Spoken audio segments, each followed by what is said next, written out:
বদলের বাংলা আর এই বদলের বাংলাতেই 7 বছর পর নিজের বাড়ি আবারও ফিরে পেলেন এক বিজেপি নেতা। এমনই খবর উঠে আসছে ইসলামপুরে।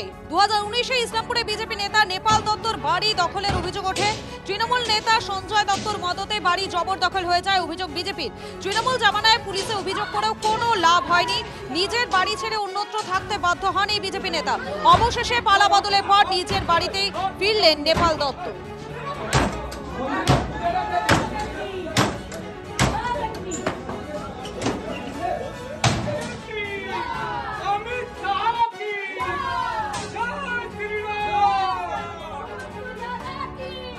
এখন বিজেপির সরকার আসাতে আমাদের শুভেন্দু যে মুখ্যমন্ত্রী তিনি তো ডিক্লেয়ার করছেন জবরদখল চলবে না। তাই আমরা প্রশাসনকে জানিয়ে আজকে আমার বাড়িতে আমরা এসেছি, আমার বাড়িতে আমি থাকবো।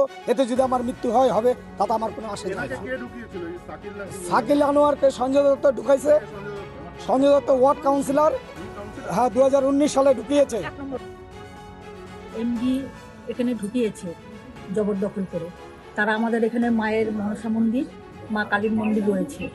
হ্যাঁ, তারা না পুজো দিতে পারছে, না কিছু করতে পারছে। আজকে আমরা সবাই মিলে, সনাতন ধর্মীরা সবাই মিলে আজকে আমরা আমাদের নিজেদের বাড়ি আমরা দখল করে তাদের হাতে আমরা উঠিয়ে দিই।